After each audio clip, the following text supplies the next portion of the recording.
Top Med Talk.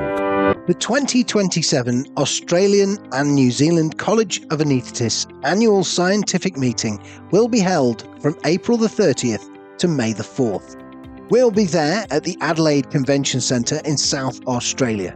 Join world-class medical professionals and explore comprehensive programs in anaesthesia, perioperative care and pain medicine. For up-to-date programme schedules, registration costs and early bird information, visit the official ANZCA ASM page now. For more information, visit the ANZCA website on anzca.edu.au. That's anzca.edu.au. Kia ora, and welcome to Top Med Talk, Aotearoa, New Zealand. I'm here at the annual scientific meeting of the Australian and New Zealand College of Anaesthetists and the Faculty of Pain Medicine in Auckland, in New Zealand. I'm Kate Leslie, and I'm here with my co-host Andy Cumpstey. Kia ora, Kate. Kia ora, Andy. Now, about 30 years ago, in the last millennium, I went to the New Fellows Conference. It was on Magnetic Island in Queensland in Australia. Had a great time. And I made friends there that have been just great parts of my network ever since. And then when I was the president of the college, I attended a couple more times. And it just continues to get better and better. And my co-host Andy Cumpstey was lucky enough to go to this year's Emerging Leader Conference. Where was it held, Andy? So it was just outside Auckland in a golf resort this year. But why didn't I get to go? Well, I would say I don't play golf, as you know, Kate, but it was a stunning place. Yeah. But I think before we talk about that, I think it's worth stepping back slightly. And so I think the reason I got invited was because we've talked about this before on Top Med Talk, and we've done a really, really interesting conversation from maybe 2 years ago now about the Emerging Leaders Conference. And I still believe, I think it's one of ANZCA's really, best secret weapons. And it's probably less secret now we start talking about it more. But I was so amazed when I heard about it 2 years ago that I asked more about it. And ANZCA very kindly invited me to observe it this year so we could talk about it again with our two fantastic conveners, which leads us nicely into introducing our guests. So why don't you introduce yourselves? Great. So my name is Singh. I'm a consultant based in Auckland at Auckland City Hospital, but actually this year I'm in London at UCLH. So it's been great to come home and convene this conference. Brilliant. And good that somebody recognises all the long-distance flights that I've been doing for this week too. So it's nice we can hear about that later. And Saana? Kia ora, he uri tēnei no te whakatohia.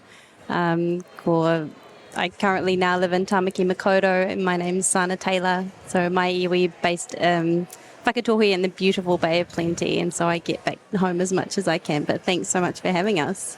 Well, I should say thank you for having me is the first thing, because it was such a privilege, and so it was an amazing event. But for people listening at home that still haven't quite clicked what on earth we're talking about, why don't you guys tell us about what is the ELC, what's the role in the ASM, and how did you guys get involved with it? I can start with that. So the ELC is a yearly event, and it happens immediately before the ASM, so usually the Tuesday to the Thursday. It's a sort of inclusive retreat-style conference, and it's for emerging leaders, and the way we define that is you have to be within 5 years of achieving your FANZCA, and we also account for other career disruptions such as maternity leave, time off, and that sort of stuff. So each state has a couple of representatives. It used to be reasonably easy to get into, but now it's very competitive, as I think people find out all about the secret. We get more and more applicants, and so each state has a representative. We have a couple of representatives from New Zealand, and then we invite international trainee reps as well. So we have someone from England here as well. You did? Yeah. Timor-Leste, Papua New Guinea, Hong Kong, Singapore. So it's really growing into a multinational event. Yeah. Saana, so I obviously know because I was there, but for people at home, what was your role and Vic's role in this year's meeting? So Vic and I were asked to be co-conveners for the ELC approximately probably 18 months ago from now, was it? And so I would say that our role has been working very closely with the ANZCA events team to build and shape the ELC and to put a definite Aotearoa flavour onto onto a conference that has been held in Australia for the last 10 years. So we were very excited to have it back, and very excited to showcase all that Aotearoa has to offer. So we called our ELC Te Herenga Matua. That was the name given to us by Tui Blair, who's been the cultural advisor for this whole conference. And Te Herenga Matua translates to the pursuit of consciousness. And so what we wanted to do was invite the delegates on a journey of collaboration, communication, and a sharing of ideas, sort of building those relationships that, as Kate said, are going to hopefully last them the rest of, lifetime and subsequent ASMs. So as convener, that's really organiser, I guess, isn't it? So you were putting the programme together. Yes. And chairing the events. And I have to say, firstly, well done. It was a fantastic event, as I thought it was going to be from what I heard about it last year. But I guess, I'm going to put words in your mouth here perhaps, but I'm assuming it was a privilege, but also a really big responsibility. Yes, it was. I attended the last event to prepare for this, and the bar is very high. We have many college leaders attend, and there's an expectation of it. So it was a challenge, and to piece together all the speakers that we thought reflected Aotearoa, but to fit with the sort of theme that ANZCA set for us. It was a privilege and a challenge. Hearing about what you discussed, it seems like the topic pivoted somewhat to themes of well-being and family and compassion and so forth, and not so much the sort of leadership, Harvard-style, let's all lead from the front type of leadership courses that we might have done in the past. And I'm wondering what inspired that, apart from the obvious sort of New Zealand flavour of the meeting. Do you think the pandemic has affected the way leadership is developing in your cohort of people? I suspect there's lots of reasons why leadership needs to evolve and to change. I think we are very lucky to work in a department with amazing leadership role models. Our current HOD, Catherine Hagan. We obviously have Vanessa Beavis. We've been working closely with Associate Professor Nicole Phillips. Very strong mentors and people to look up to. And I think what we wanted from that is to show people that leadership doesn't have to be a top-down approach. And actually, longevity in leadership is about how you can incorporate more than just what you do at work, but bringing people along for the journey. So that's why the wellbeing aspects were important for us. And we also had a strong focus on equity and what we can do in that space as well to improve outcomes for everybody. Vic gave a marvellous presentation at the equity breakfast session this morning. Thank you. About the opportunities that you're providing for Pacifica people, as actually a Fijian Indian person yourself. Yes, and I actually gave a longer form of that talk at the ELC. So part of our equity session, we had Dr. Jane Thomas, who spoke about Māori health for half an hour, and then I followed on with Pacific health. But it was important, I think, to highlight inequity, but more importantly, focus on the things that the team that were in the audience have achieved, and say that we can make a small difference, but a tangible difference. So I'm glad you enjoyed that talk.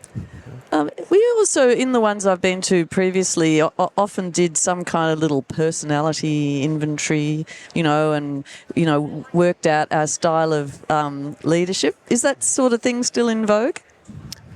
Or at least some self-reflection? Yeah, I can talk to that. It was quite interesting. On the bus trip over, we did a leadership style quiz, assigned our leadership styles via a 12-question quiz, and then... What was it called?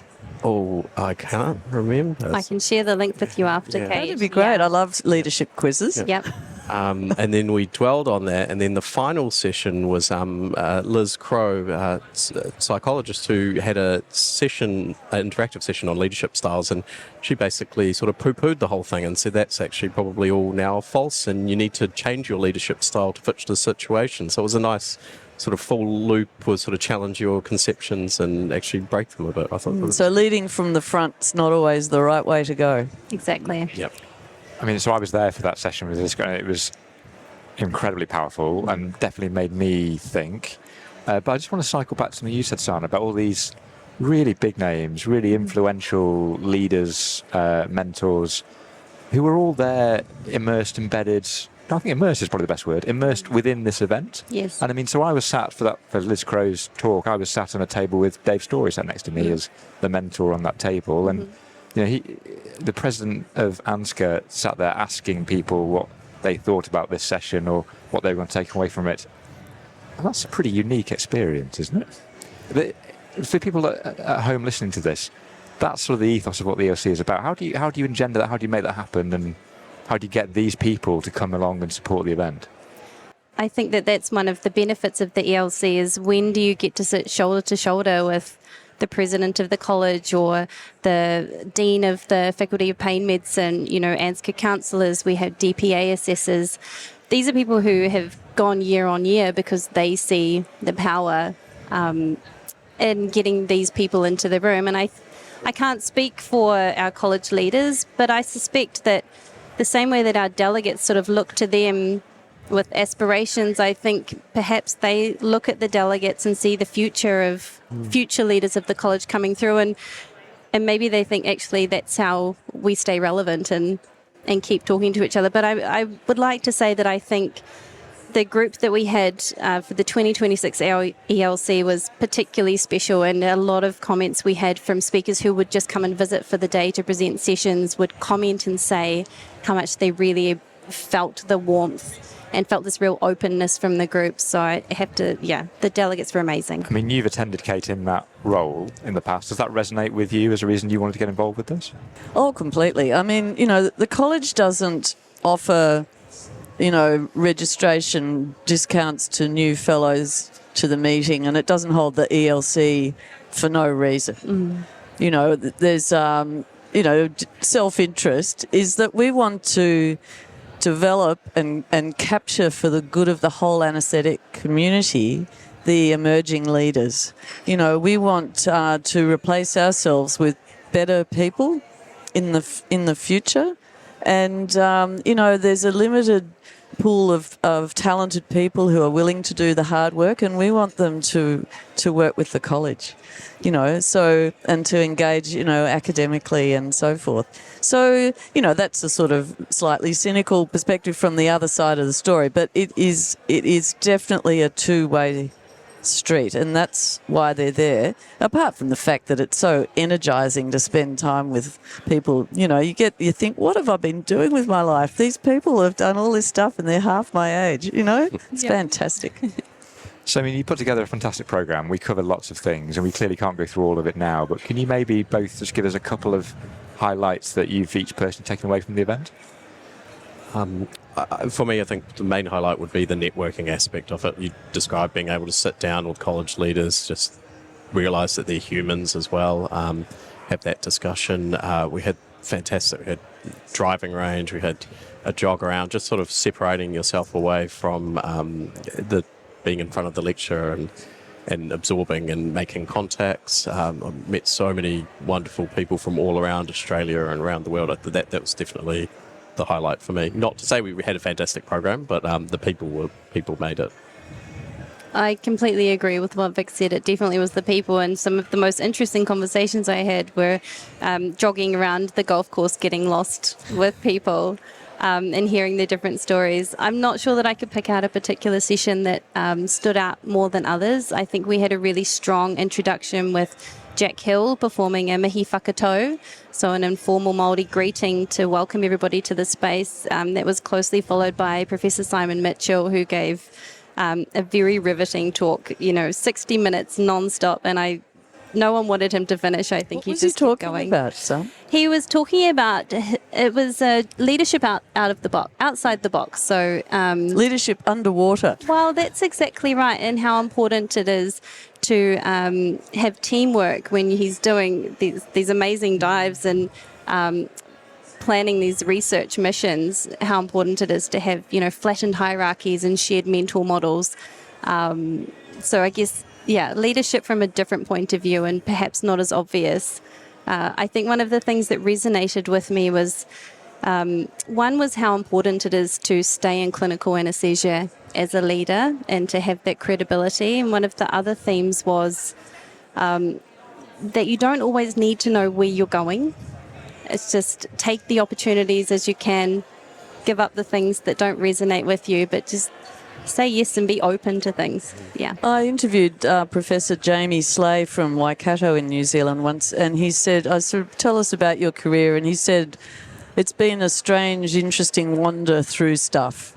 He didn't have a plan particularly, except to sort of engage his mind and, in cool stuff. So I think that's a great place to end our podcast, Andy. It is. But before we finish, we should ask you, where's it going to be next year? And if people want to join in next year, how do they do it? Well, we're very excited. We met the ELC co-conveners at our current ELC, and we'll be chatting with them more afterwards, but it's in the beautiful Adelaide Hills. The application's open in September of this year. Anyone within 5 years of their fellowship is eligible to apply. I'm trying to figure out how I can get back there next year, Andy, because I enjoyed myself so much. Brilliant. Well, thank you both, firstly, for having me at the ELC. Secondly, for joining us here on the podcast, here on Top Med Talk. Thank you for listening to us. As always, you can find this episode on our website. You can download it from any podcast service. We're on social media. We're on all the main social channels. If you find us on any of those, hit like, hit subscribe. It really makes a difference to us. We need to say a huge thank you to our brilliant sponsors. That's CSL for this meeting, and then for the year, it's BD, Advanced Patient Monitoring, and GE Healthcare. All of those people really do keep us on the road, keep us free and open access around the world. And finally, thank you to ANZCA for having us at such a fantastic meeting. Kia ora. Kia ora. Kia ora. Thank you. Top Med Talk. Thanks for downloading Top Med Talk. The 2027 Australian and New Zealand College of Anaesthetists Annual Scientific Meeting will be held from April the 30th to May the 4th. We'll be there at the Adelaide Convention Centre in South Australia. Join world-class medical professionals and explore comprehensive programs in anaesthesia, perioperative care and pain medicine. For up-to-date program schedules, registration costs and early bird information, visit the official ANZCA ASM page now. For more information, visit the ANZCA website on anzca.edu.au. That's anzca.edu.au.